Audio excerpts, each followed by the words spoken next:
ఒకరికి నచ్చేలా కాదు, నిజమేంటో డిస్కస్ చేద్దాం. ప్రొఫెసర్ నాగేశ్వరరావు, రిటైర్డ్ ప్రొఫెసర్, తలపండిన సీనియర్ అనలిస్ట్. ఎవరి గురించైనా దేని గురించైనా గుక్క తిప్పుకోకుండా మాట్లాడతారు.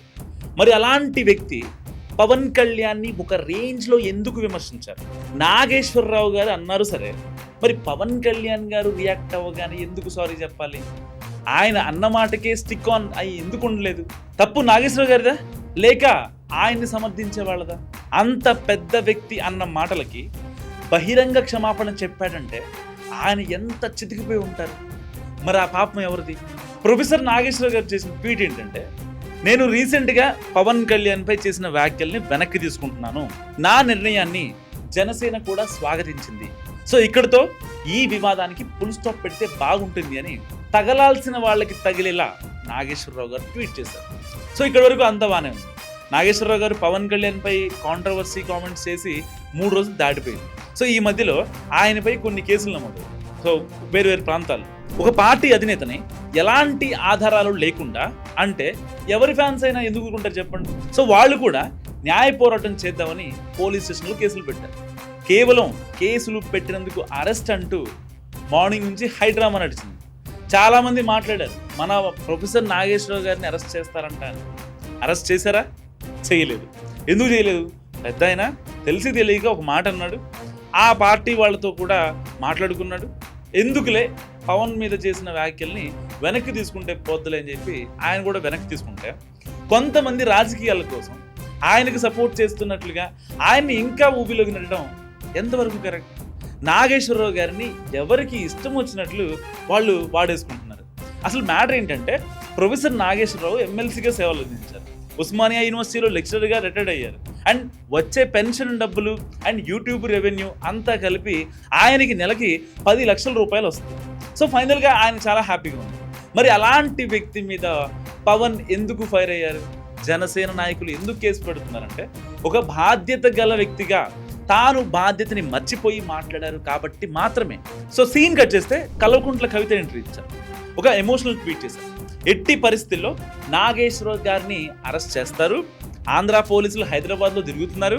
నాకున్న విశ్వసనీయ సమాచారం ప్రకారం ఆయన్ని అరెస్ట్ చేస్తారని కల్వకుంట్ల కవిత ట్వీట్ చేశారు. సో అలా చేయడం తప్పు. మనకి భారత రాజ్యాంగం వాక్ స్వాతంత్రం ఇచ్చింది. సో నాగేశ్వరరావు గారు మాట్లాడిన దాంట్లో తప్పేంటని ఆయన్ని వెనక్కి వచ్చారు. ఓకే ఫైన్, బాగానే ఉంది. 2 రోజులుగా నాగేశ్వరరావు గారిని అరెస్ట్ చేస్తారని ఎవరికి వచ్చినట్లు వాళ్ళు సోషల్ మీడియాలో ప్రచారం చేసుకుంటున్నారు. వాళ్ళకి నచ్చిన మీడియాల్లో మాధ్యమాల్లో ప్రచారం చేసుకుంటున్నారు. అంతేకాకుండా పార్టీ నాయకులు కూడా ఈ ఇష్యూలో మైలేజ్ కోసం ఎన్నో ప్రయత్నాలు చేస్తున్నారు.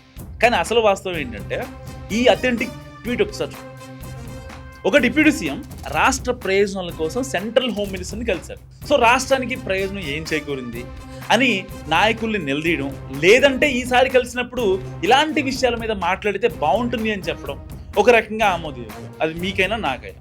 అంతేగాని పవన్ కళ్యాణ్ గారు అమిత్ షా గారితో మాట్లాడుతుంటే పక్కనే ఉండి విన్నట్టుగా మాట్లాడటం ఎంతవరకు కరెక్ట్? అంటే జనసేన నాయకులు పవన్ కళ్యాణ్, నాదెళ్ల మనోహర్ ఇతరులు వెళ్ళి అమిత్ షాను కలిశారు. నాకున్న హైలీ ప్లేస్ సోర్స్ చెప్తున్నాను.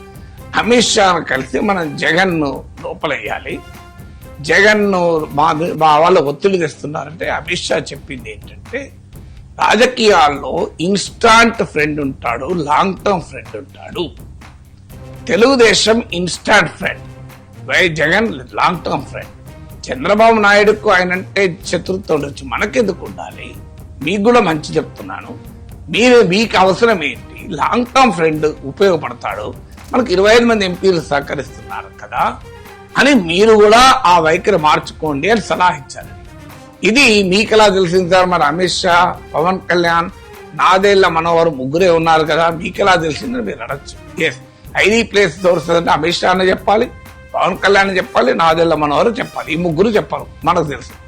ఇది ఎలా తెలిసింది అంటే, మీకు జనసేన కోర్ కమిటీ ఎమ్మెల్యేలు వీళ్ళందరి మీటింగ్లో ఇదే ప్రశ్న వచ్చినప్పుడు ఎమ్మెల్యేలందరినీ పంపించి కోర్ కమిటీని కూర్చుండబెట్టి పవన్ కళ్యాణ్ చెప్పింది, అన్న నా మనోరన్న అమిత్ షా ఏం చెప్పాడో ఒకసారి చెప్పండి అని చెప్పాడు.